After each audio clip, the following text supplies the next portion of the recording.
আপনি আমাকে জোর আলো কথা শোনাতে পারেন কখন? যখন আপনার সঙ্গে গভীর সম্পর্ক থাকবে। এমনি এমনি সম্পর্ক না রাখলে বলা যায় না। তাই কি বলছে? তোমার কাছে চাইবো বলে এলাম, কিন্তু কি চাইবো? তোমার হাত নাই, তুমি দেবে কি? ওগো জগন্নাথী তোমার হাত নাই, তুমি দেবে কি? তোমার পা নাই, তুমি দেবে কি? তোমারই তো পা নাই, তুমি দেবে কি? প্রশ্ন করলো কে? কৃষ্ণমণ্ডল। উত্তর দিচ্ছে কে?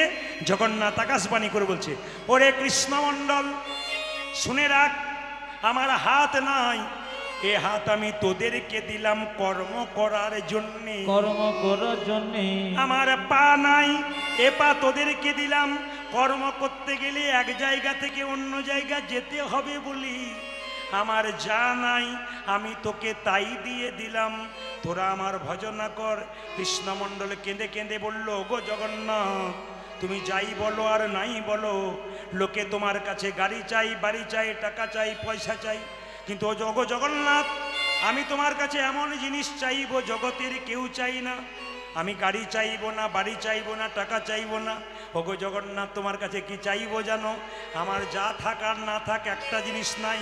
আমার স্ত্রী বারবার কাঁদে, আমায় একটা কৃষ্ণ ভক্ত সন্তান দাও হে হরি। ওগো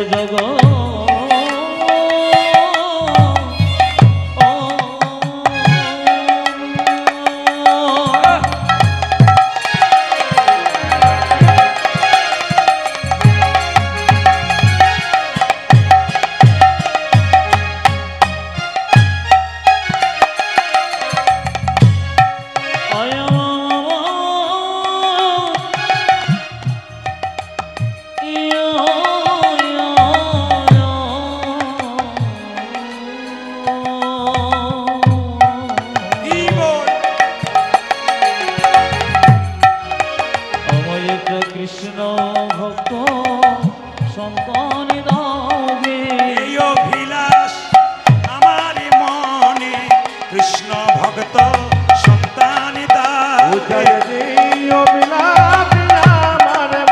যেন প্রাণ ভরে নাম গাইতে পারি, যেন প্রাণ ভরে নাম গাইতে পারি, যেন প্রাণ ভরে নাম গাইতে পারি। কৃষ্ণ ভক্ত সন্তান দাও গে। এতদিন জগন্নাথ মন্দিরে গেলেন, কিছু মনে করবেন না মায়েরা। জগন্নাথ মন্দিরে যে প্রসাদ তৈরি হয় ভালো করে তাকিয়ে দেখবেন, উনানের ওপরে একটা হাঁড়ি, তারপরে হাঁড়ি, তারপরে হাঁড়ি, তারপরে হাঁড়ি। আশ্চর্য হবেন, আমরা ভাবি কি প্রথম হাঁড়িতে প্রথমে রান্না হবে, তারপর শেষে। কিন্তু আশ্চর্য ঘটনা এইটাই যে সবচাইতে ওপরের হাঁড়িটা প্রথমে রান্না হয়, তারপর নিচে নিচে নিচে করে শেষে নিচেরটা হয়। এটা হচ্ছে আশ্চর্যের ব্যাপার। জগন্নাথ মন্দিরে কোনো চাপা কলের জল ব্যবহার করা হয় না, দেখবেন ইন্দারার জল ব্যবহার করা হয়। কোনো গুঁড়ো মশলা ব্যবহার করা হয় না, শিলনোড়াতে যে আপনারা বাটেন, আগে বাটতেন সেই মশলাই ব্যবহার করা যায়। এই জগন্নাথের বিরাট মাহাত্ম্য আছে, যদি ব্যাখ্যা করা যায় তাহলে অনেক সময় বেড়ে যাবে। শুধু টাচ দিয়ে গেলাম। জগন্নাথ মন্দিরে কৃষ্ণমণ্ডল বলল, আমাকে কৃষ্ণ ভক্ত সন্তান দাও। আমি আজকে ঝিঙ্কির হাটে এসে এইটাই বলে গেলাম আপনাদের হরিবাসরে যতজন কীর্তন শুনতে এসছেন, প্রভুর কাছে প্রার্থনা করলাম আপনাদের বাড়ি বাড়ি যেন একটা করে কৃষ্ণ ভক্ত সন্তানের জন্ম হয়। প্রশ্ন করলেন, প্রদীপবাবু ইঞ্জিনিয়ার ছেলে চাইলেন না, ডাক্তার ছেলে চাইলেন না, কেন কৃষ্ণ ভক্ত সন্তান চাইলেন?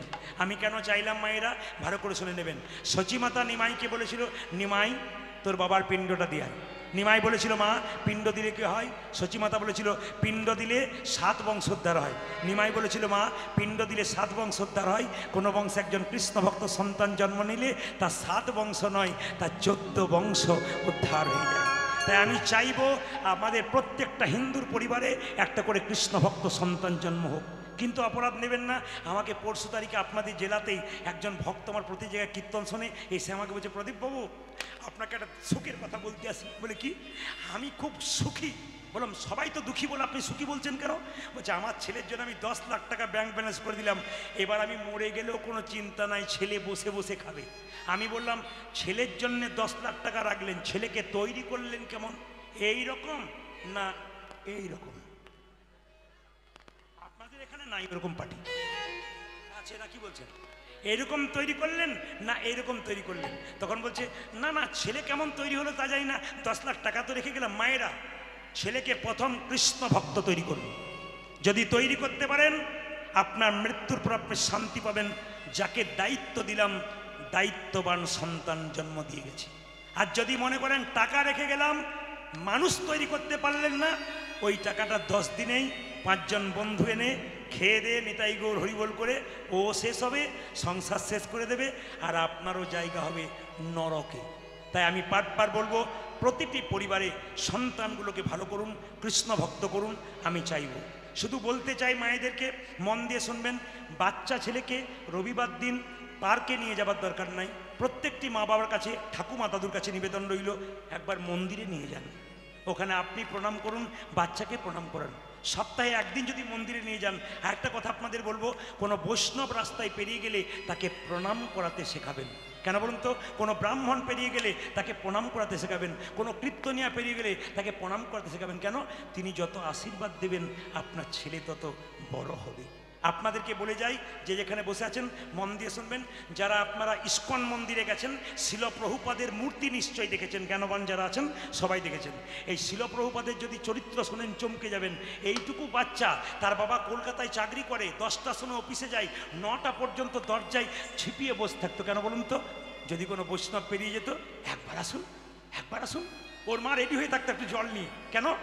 একবার আসুন বলে, কেন? আমার স্ত্রী ডেকেছে। এসেছে বৈষ্ণব, বলুন বাবা কি জন্য ডেকেছেন? আমার স্ত্রী আপনার পাগুলো একটু ধুইয়ে দেবে। তারপর কি করলো? একা এইদিকায় এইদিকায়, বৈষ্ণবকে প্রণাম কর। আমার ছেলের মাথায় একবার হাত দিয়ে আশীর্বাদ করে বলে দিন, যেন আমার ছেলের রাধারানীর কৃপা হয়, যেন কৃষ্ণের কৃপা হয়।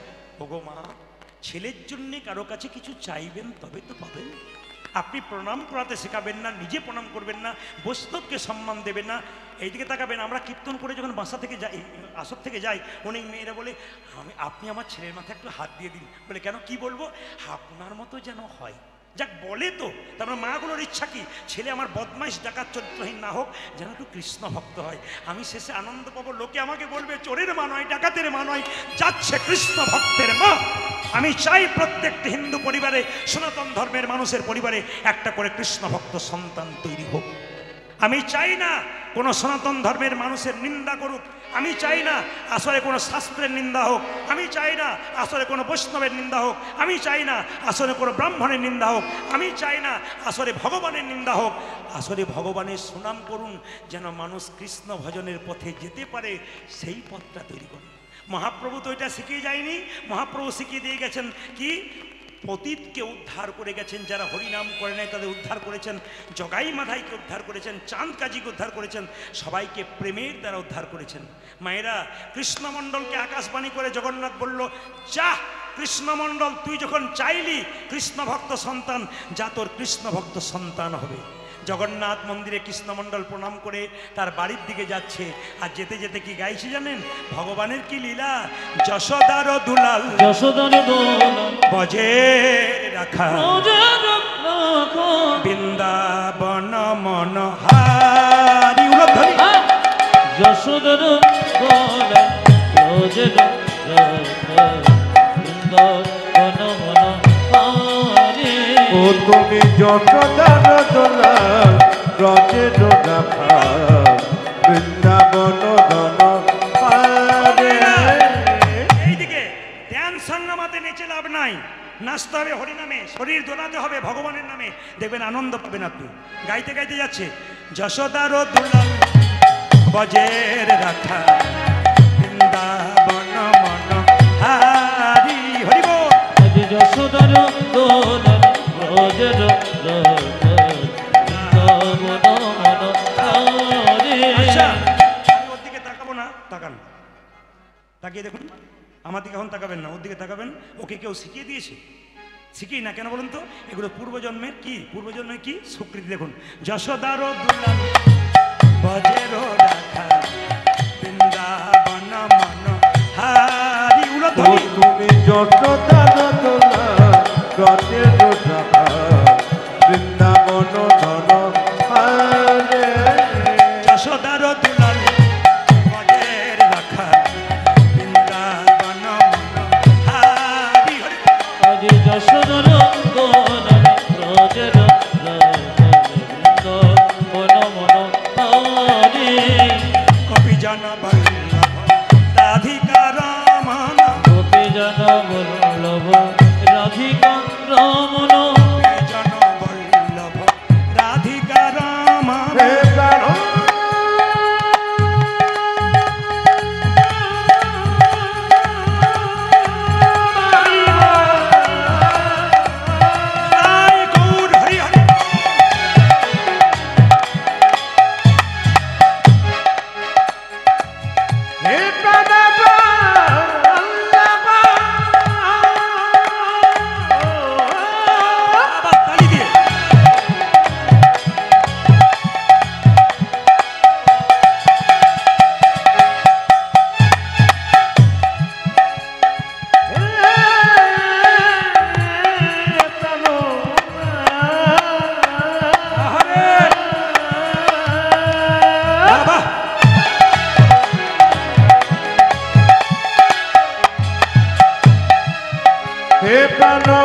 রাধিকা রাম আমার গোপীজন বল্লভ রাধিকা রমণ চিত্ত বিত মনোহরি বৃন্দাবন মন আরুর ধরি ধরি হরে যশোবরন্দ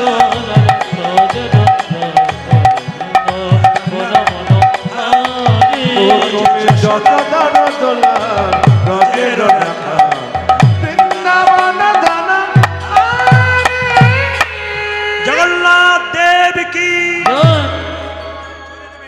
জগন্নাথ দেব কি জগন্নাথ দেব কি আপনাদের দারুণ জিনিস শিখিয়ে যাই কাজের চাপে কেউ কেউ তীর্থস্থানে যেতে পারেন না পয়সা থাকলে অনেকে যেতে পারে না কাজের চাপে অনেকে আবার পয়সা থাকে না বলে যেতে পারে না যদি কেউ তীর্থস্থানে যেতে না পারেন তবে কিছু কিছু কাজ করলে তীর্থস্থানের ফল পাবেন যে যেখানে আছেন মন দিয়ে শুনবেন প্রথম কাজ কি আপনাদের ঝিঙ্কি হাটে কোনো ব্যক্তি গয়াকাশী বৃন্দাবনে গেছে আপনার পাশের বাড়ি কিংবা পাড়াতে জানতে পেরে গেলেন আপনি গিয়ে তাকে একটি প্রণাম করলেন যদি আপনার চাইতে বয়সে বড় হয় তিনি আপনার মাথায় হাত দিলেন আপনি কিন্তু কিছুটা তীর্থস্থানের ফল পেয়ে গেলেন মায়েরা আপনার বান্ধবী সে জগন্নাথ মন্দিরে গেছে গিয়ে একটু আলিঙ্গন করলেন ভাইয়েরা আপনার বন্ধু জগন্নাথ মন্দিরে গেছে কিংবা গয়াকাশী গেছে গিয়ে আয় একবার আলিঙ্গন করি আলিঙ্গন করলেন কিছুটা ফল পেলেন 3 বাচ্চা ছেলেরা মায়ের কোলে যায়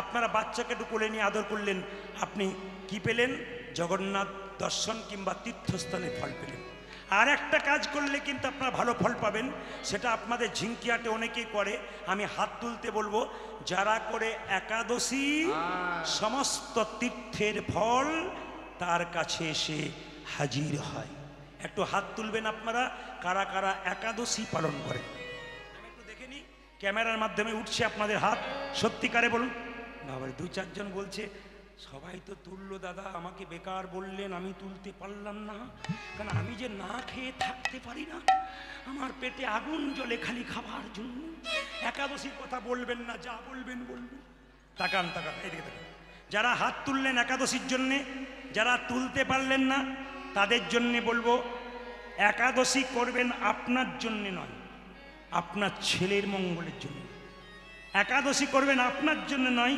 আপনার সংসারের মঙ্গলের জন্য যে যেখানে বসে এইদিকে এইদিকে একাদশী ছেলে না মেয়ে জোরে বলুন ছেলে না মেয়ে জোরে বলুন মেয়ে আপনারা কি বলছেন ছেলে মেয়ে এখন জেনে নিন একাদশী ছেলে না মেয়ে ভগবান বিষ্ণু একটা অসুরের সঙ্গে 100 বছর যুদ্ধ করছিল অসুরটা বিষ্ণুর সঙ্গে যুদ্ধ করতে করতে ভগবান বিষ্ণু চালাকি করে একটা গুহার মধ্যে ঢুকে গেল অসুর মনে মনে ভাবলো এই বিষ্ণু এবার তুমি হারলে তুমি গুহায় ঢুকলে এবার তোমায় মারবো যে না বিষ্ণুকে মারতে গেছে অমনি বিষ্ণুর শরীর থেকে একটা অপূর্ব জ্যোতি বেরিয়ে এসছে জ্যোতি থেকে একটা সুন্দরী রমণীর জন্ম হলো ভগবান বিষ্ণুর শরীরে জ্যোতি থেকে সুন্দরী রমণীর জন্ম হলো সে কি করলো ওই অসুরের মস্তকটাকে ছেদন করে দিল সঙ্গে সঙ্গে বিষ্ণু বলল বারে মেয়ে আমি যার সঙ্গে 100 বছর যুদ্ধ করে পারলাম না তুই তাকে মেরে ফেললি মেয়েটি কেঁদে কেঁদে বলল প্রভু আপনার ক্ষমতায় আমি ক্ষমতা পেয়েছি আপনার শরীর থেকে জন্ম পেয়েছি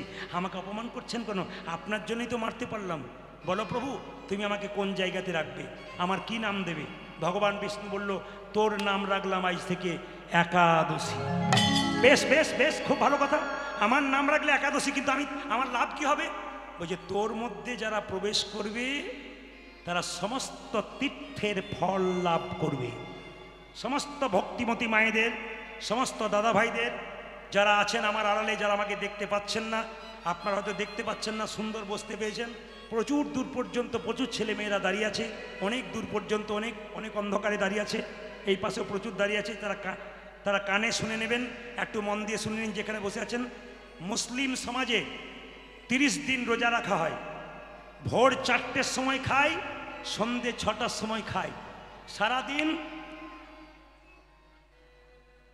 বসুন সারাদিন থুতু গেলে না আর আমাদের দেখবেন আপনাদের ঝিঙ্কি হাটে নয় আমাদের কোনো মেয়ে যদি একাদশী করে না ও দেখবেন দরজাতে বসে থেকে সারাদিন পাড়ার লোকে বলে দিদি তুমি আজকে দরজায় বসে আছো ওই যে আমার একাদশী মানে জানাবার জন্যে তা দরজায় কেন বসে আছো ছেলে গেছে বাজারে ফল আনতে বলেছি আমি নেই খিদেই পেট জ্বলছে মানে ও একাদশীতে কি, আবার আমাকে অনেকে জিজ্ঞেস করে দাদা একাদশীতে কি কি খেতে পাই বলুন তো। কত সুন্দর উত্তর আমাকে জিজ্ঞেস করে যে কি কি খেতে, মানে খাবার কথা আগে খেতে। শুনে রাখুন, একাদশীর দিনে যে যত মুখ ঝুটা কম করতে পারবে তার একাদশীর ফল হবে। মানে যে যত কম খেতে পারবেন একাদশীর দিনে তার তত লাভ। একাদশীর দিনে খাওয়ার চিন্তা নয়, একাদশীর দিনে 3টে শর্ত করবেন। খারাপ কিছু দেখব না, খারাপ কিছু বলবো না, খারাপ কিছু ভাববো না। এই চেতনা যদি জাগে আপনি মানুষ হয়ে যাবেন। মায়েরা, একাদশীর দিনে 5টা জিনিস খাওয়া যায় না, গুনে নিন। চাল থেকে যা জিনিস হয় খেতে পাবেন না, গম থেকে যা তৈরি হয় খেতে পারবেন না, জব থেকে যা তৈরি হয় খেতে পারবেন না, সরিষা থেকে যে তেল তৈরি হয় খেতে পাবেন না, বিভিন্ন জাতীয় ডাল আপনি খেতে পাবেন না। প্রশ্ন করবেন, যদি কেউ নির্জলা একাদশী করতে পারে উত্তম একাদশী। যদি কেউ বলতে পারেন আমার গ্যাসের প্রবলেম আছে আমি নাও থাকতে পারি, রোজার মতো নয়, রোজাতে কত কঠিন ব্যাপার, কিন্তু তবু দেখুন আমাদের হিন্দুদের কত সহজ করে দিয়েছে, তবু আমরা পাচ্ছি না। এটা আমাদের, ওদের তো 30 দিন আর আমাদের 12 মাসে কটা দিন? 24 দিন। মাসে দুটো করে একাদশী হলে কটা হয়? 24টা হয়। তাতে আমরা 15 দিন পর পর পাচ্ছি না, খালি খাবারের সন্ধ্যা। আবার দেখবেন ছোট ছোট বাচ্চারা মুসলিমদের মায়েদেরকে জিজ্ঞেস করে মা রোজা রাখবো, তখন বলে রাখ রাখ, আল্লাহ তোর বরকত করবি। আর আমাদের ছেলেরা যদি মাকে বলে মা তুমি একাদশী করছো, ভাত খাবো না ফল খাবো, চুকাপ, ডাক্তার বলেছে খালি ফাটে থাকতে বারণ করেছে, মরবি, বুড়ো বয়সে করবি। মানে এই জন্য তো হিন্দু ধর্ম ধ্বংস হচ্ছে। তা কি বলছেন? আমরা তো তৈরি করে দিচ্ছি, আগামী প্রজন্ম শিখবে কি করে? আপনার কাছে শিখবে। ও মায়েরা, বাঘিনী সাঁতার শেখায় বাচ্চাদের। আগে বাচ্চাগুলো জলে নামে না, আগে বাঘিনী নেমে যায়, তারপর বাচ্চাগুলো নামে। কেন? জানে মা যদি নেমে যায় তাহলে বাচ্চার কোনো ভয় থাকবে না। আপনারা মা হয়েছেন ধর্মের পথে, আপনি যদি না এগোতে পারেন আপনার বাচ্চা ধর্ম শিখবে না, শেষে আপনাকে বৃদ্ধাশ্রমে রাখবে। আপনি তখন দায়ী দেবেন, এমন খারাপ ছেলে জন্ম দিলাম। খারাপ ছেলে আপনি জন্ম দেন নাই, খারাপ আপনি নিজে তৈরি করেছেন। তখন আপনি নিজের গালে চড় মারবেন, ওকে মেরে কোনো লাভ নাই, ওকে কথা বলে, কারণ আপনি তৈরি করে দিয়েছেন।